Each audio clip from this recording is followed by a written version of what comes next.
Top quality और consistent performance के लिए सिर्फ सिल्वर पंप नाम याद रखना। ಮೈಸೂರು ಜಿಲ್ಲೆಯಲ್ಲಿ ಕರ್ನಾಟಕ ಬಂದ್ಗೆ ಮಿಶ್ರ ಪ್ರತಿಕ್ರಿಯೆ ವ್ಯಕ್ತವಾಗ್ತಿದೆ ಅನ್ನೋ ಒಂದು ಭಾವನೆ ಇತ್ತು. ಆದ್ರೆ ಇದೀಗ ಮೈಸೂರಿನಲ್ಲಿ ಗ್ರಾಮಾಂತರ ಬಸ್ ನಿಲ್ದಾಣದ ಪರಿಸ್ಥಿತಿಯನ್ನು ನೋಡಿದ್ರೆ ಬಂದ್ಗೆ ಇಲ್ಲಿ ಪೂರಕವಾದಂತಹ ಪ್ರತಿಕ್ರಿಯೆ ವ್ಯಕ್ತವಾಗ್ತಾ ಇದೆ. ನೀವು ನೋಡ್ತಾ ಇರಬಹುದು ಮೈಸೂರು ಗ್ರಾಮಾಂತರ ಬಸ್ ನಿಲ್ದಾಣದ ಬಳಿ ಕನ್ನಡ ಪರ ಸಂಘಟನೆಗಳು ಬಸ್ ಅನ್ನು ತಡೆದು ಪ್ರತಿಭಟನೆಯನ್ನು ಆರಂಭಿಸಿದ್ದಾರೆ. ಬೆಳಗ್ಗೆ ಮೈಸೂರಿನಲ್ಲಿ ಎಂದಿನಂತೆ ಬಸ್ ಸಂಚಾರ ಆರಂಭವಾಗಿತ್ತು.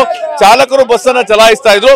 ಆ ಸಂದರ್ಭದಲ್ಲಿ ಸ್ಥಳಕ್ಕೆ ಆಗಮಿಸಿದಂತಹ ಕನ್ನಡ ಪರ ಸಂಘಟನೆಯವರು ಮೊದಲು ಬಸ್ ಚಾಲಕರಿಗೆ ಮನವಿ ಮಾಡುವಂತ ಕೆಲಸವನ್ನು ಮಾಡಿದ್ರು. ಯಾಕಂದ್ರೆ ಬೆಳಗಾವಿಯಲ್ಲಿ ಚಾಲಕರ ಮೇಲೆ ಅಲ್ಲೇ ದೌರ್ಜನ್ಯ ಆಯಿತು. ಅದನ್ನ ಖಂಡಿಸಿ ನಾವು ಕರ್ನಾಟಕ ಬಂದ್ಗೆ ಕರೆಯನ್ನ ನೀಡಿದ್ದೇವೆ. ನಿಮಗಾಗಿ ಹೋರಾಟವನ್ನ ಮಾಡ್ತಾ ಇದ್ದೇವೆ. ಯಾವ ಕಾರಣಕ್ಕಾಗಿ ನೀವು ಬೆಂಬಲವನ್ನ ಕೊಡ್ತಾ ಇಲ್ಲ ಅಂತೇಳಿ ಈಗಲೂ ಸಹ ನೀವು ನೋಡ್ತಾ ಇರ್ಬೋದು ಅಲ್ಲಲ್ಲಿ ಬಸ್ಗಳ ಸಂಚಾರ ಇದೆ. ಆದ್ರೆ ಗ್ರಾಮಾಂತರ ಬಸ್ ನಿಲ್ದಾಣದಿಂದ ಬಸ್ಗಳು ಒಳಗೆ ಮತ್ತೆ ಹೊರಗೆ ಹೋಗುವಂತದ್ದಾಗ್ತಾ ಇಲ್ಲ. ಅದನ್ನ ಹೊರತುಪಡಿಸಿದ್ರೆ ಮೈಸೂರು ನಗರದಲ್ಲಿ ಎಲ್ಲ ಸಂಚಾರ ಎಂದಿನಂತೆ ಇದೆ. ಸೊ ಹೀಗಾಗಿ ಮೈಸೂರು ಗ್ರಾಮಾಂತರ ಬಸ್ ನಿಲ್ದಾಣದ ಬಳಿ ಈಗಲೂ ಸಹ ಎರಡೂ ಕಡೆ ಅಂದ್ರೆ ಆ ಒಂದು ಬಸ್ ನಿಲ್ದಾಣದ ಎರಡೂ ದ್ವಾರಗಳಲ್ಲಿ ಕನ್ನಡ ಪರ ಸಂಘಟನೆಯವರು ಪ್ರತಿಭಟನೆಯನ್ನ ಮಾಡ್ತಾ ಇದ್ರೆ ಬಸ್ಗಳನ್ನ ಹೊರಗೆ ಬರೋದಕ್ಕೆ ಬಿಡ್ತಾ ಇಲ್ಲ. ಅದೇ ರೀತಿಯಾಗಿ ಬಸ್ನ ಒಳಗೆ ಹೋಗಿ ಬಿಡುತ್ತಾ ಇಲ್ಲ. ಕನ್ನಡ ಪರ ಸಂಘಟನೆಯ ಕಾರ್ಯಕರ್ತರು ನಮ್ಮ ಜೊತೆಗಿದ್ರೆ. ಸರ್, ಮೈಸೂರಿನಲ್ಲಿ ಹೋರಾಟ ಯಾವ ರೀತಿ ನಡೀತಾ ಇದೆ?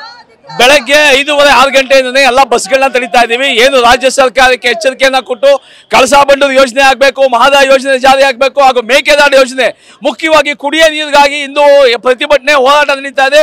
ಅದಕ್ಕಾಗಿ ಎಲ್ಲ ಕನ್ನಡಿಗರು ಯಾವ್ಯಾವ ನೀರು ಕುಡಿತೀವಿ ಕರ್ನಾಟಕದಲ್ಲಿ ಅವರೆಲ್ಲ ಬಂದಿಗೆ ಸಹಕಾರ ಮಾಡಬೇಕು.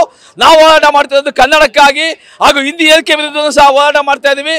ಈ ಕೂಡಲೇ ರಾಜ್ಯ ಸರ್ಕಾರ ಮಹದಾಯಿ ಯೋಜನೆ, ಕಳಸಾ ಬಂಡೂರು ಯೋಜನೆ, ಮೇಕೆದಾಟು ಯೋಜನೆಯನ್ನು ಜಾರಿಗೊಳಿಸಲೇಬೇಕು. ಹಾಗೂ ಕಾವೇರಿ ನೀರಿನ ವಿಚಾರವಾಗಿ ರೈತರಿಗೆ ಮೊದಲನೇದಾಗಿ ಕಾವೇರಿ ವಿಚಾರದಲ್ಲಿ ರೈತಗಳ ಇದಕ್ಕೆ ನೀರನ್ನು ಬಿಡಬೇಕು, ನಾಲೆಗಳಿಗೆ ನೀರನ್ನು ಬಿಡಬೇಕು, ಕುಡಿಯೋ ನೀರಿಗೆ ಫಸ್ಟ್ ನಮಗೆ ಪ್ರಿಫರೆನ್ಸ್ ಕೊಡಬೇಕು, ಆಮೇಲೆ ತಮಿಳುನಾಡಿಗೆ ನೀರನ್ನು ಬಿಡಬೇಕು ಅಂತ ನಾವಿಂದು ಮೇಕೆದಾಟು ಯೋಜನೆ, ಕಳಸಾ ಬಂಡೂರು ಯೋಜನೆಗಳೆಲ್ಲ ಜಾರಿಯಾಗಬೇಕು ಅಂತ ಇಂದು ಕನ್ನಡ ಪರ ಸಂಘಟನೆಗಳ ಏನು ಒಕ್ಕೂಟ ಇದೆ ಅದಕ್ಕೆ ಕರೆಯನ್ಗೆ ಬೆಂಬಲ ಕೊಡ್ತಾ ಇದ್ದೀವಿ. ಮೈಸೂರಿನಲ್ಲಿ ಬಹುತೇಕ ಸಂಘಟನೆಗಳು ನೈತಿಕ ಬೆಂಬಲವನ್ನು ಕೊಡ್ತೇವೆ, ಬಂದ್ ಮಾಡಲ್ಲ ಅಂತೇಳಿ, ಬಂದ್ ಮಾಡೋದ್ರಿಂದ ಪ್ರಯೋಜನ ಆಗಲ್ಲ ಅಂತೇಳಿ ಸಾಕಷ್ಟು ಸಂಘಟನೆಗಳು ಮೈಸೂರಿನಲ್ಲಿ ಹಿಂದೆ ಸರಿದ ಬಂದಿಂದ ಇಲ್ಲ ಬಂದ್ಗೆ ಈಗ ಎಲ್ಲ ಬೆಂಬಲ ಕೊಡ್ತಾ ಇದ್ದಾರೆ. ನಾವು ಒಂದ್ ಕಡೆಯಿಂದ ಮಾಡ್ತಾ ಇದೀವಿ. ಯಾಕಂದ್ರೆ ನಾವು ರಾಜ್ಯ ಸರ್ಕಾರ ಕೇಂದ್ರ ಸರ್ಕಾರ ಬಿಡಿಸಿ ಮುಟ್ಟಿಸಬೇಕು ಅಂದ್ರೆ ಬಂದ್ ಮಾಡಿದ್ರೆ ಅವ್ರು ಎಚ್ಚೆತ್ಕೊತಾರೆ. ಅದರಿಂದ ನಮಗೆ ಮೇಕೆದಾಟು ಮಹದಾಯಿ ಯೋಜನೆಗಳು ಜಾರಿಯಾಗುತ್ತೆ ಅಂತ ನಾವೆಲ್ಲ ಕನ್ನಡಿಗರಿಗೆ ಮನವಿ ಮಾಡ್ಕೊತಾ ಇದೀವಿ. ದಯಮಾಡಿ ಬಂದ್ಗೆ ಸಹಕಾರ ಮಾಡಿ.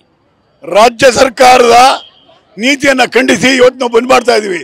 ಕರ್ನಾಟಕದ ಜನತೆಗೆ ಅದರಲ್ಲೂ ಬಸ್ ಚಾಲಕರಿಗೆ ಮತ್ತು ಡ್ರೈವರ್ಗೆ ಅವರು ಮಾರಾಟದ ಏಕೀಕರಣ ಹೊಡೆದು ಬಲಿ ಹಾಕಿರೋ ದೃಷ್ಟಿಯಿಂದ ಇವತ್ತು ನಾವು ಬಂದ್ ಕರೆ ಕೊಟ್ಟಿದ್ದೀವಿ. ಸರ್, ನಾವು ಬಂದ್ ಕರೆ ಕೊಟ್ಟಿದ್ದೀವಿ. ಬೆಂಬಲ ಕೊಡೋರು ಕೊಡದೇ ಇದ್ದಾರೆ, ಅವ್ರ ಇಷ್ಟ. ಅದು ಸ್ವಾಭಿಮಾನಿ ಕನ್ನಡಿಗರಾದ್ರೆ ಖಂಡಿತ ನಮಗೆ ಬೆಂಬಲ ಕೊಟ್ಟೇ ಕೊಡ್ತಾರೆ. ನಮ್ಮ ಕರ್ನಾಟಕದ ಕಂಡಕ್ಟರ್ಗಳಿಗೆ ಮತ್ತೆ ಡ್ರೈವರ್ಗಳಿಗೆ ಹೊರ ರಾಜ್ಯದಲ್ಲಿ ಒಂದು ಮನ್ನಣೆ ಇಲ್ಲ, ಮಾನ ಇಲ್ಲ, ಮರ್ಯಾದೆ ಇಲ್ಲ. ಇದನ್ನ ಕೇಳಕ್ಕೆ ನಮ್ಮ ರಾಜ್ಯ ಸರ್ಕಾರದವ್ರಿಗೆ ಒಂದು ತಾಕತ್ತಿಲ್ಲ, ದಮ್ಮಿಲ್ಲ ಅಂತ ಹೇಳಕ್ಕೆ ಇಷ್ಟಪಡ್ತೀನಿ ನಾನು.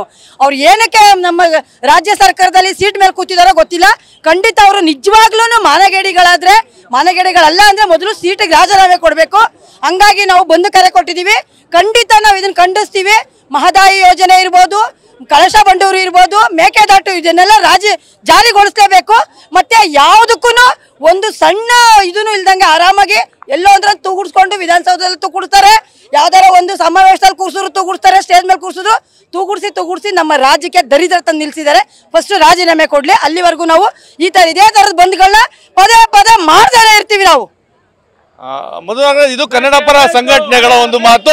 ನೀವು ನೋಡ್ತಾ ಇರಬಹುದು ಪ್ರಮುಖವಾಗಿ ಮೈಸೂರು ಗ್ರಾಮಾಂತರ ಬಸ್ ನಿಲ್ದಾಣ ಸಂಪೂರ್ಣವಾಗಿ ಬಂದ್ ಮಾಡುವಂತ ಕೆಲಸವನ್ನು ಮಾಡಿದ್ರೆ ಹಿಂಭಾಗದಲ್ಲಿ ನೋಡ್ತಾ ಇರಬಹುದು ಎಲ್ಲ ಬಸ್ಗಳು ಸಹ ಅದೇ ರೀತಿಯಾಗಿ ನಿಂತಿದ್ದಾವೆ. ಅಂದ್ರೆ ಸಾಮಾನ್ಯವಾಗಿ ಬೆಳಗಿನ ಸಂದರ್ಭದಲ್ಲಿ ಮೈಸೂರಿನಿಂದ ಬೆಂಗಳೂರಿಗೆ ಹೆಚ್ಚಿನ ಪ್ರಯಾಣಿಕರು ಪ್ರಯಾಣವನ್ನು ಮಾಡ್ತಾರೆ, ಕೆಲಸದ ಉದ್ದೇಶದಿಂದ ಹೋಗ್ತಾರೆ.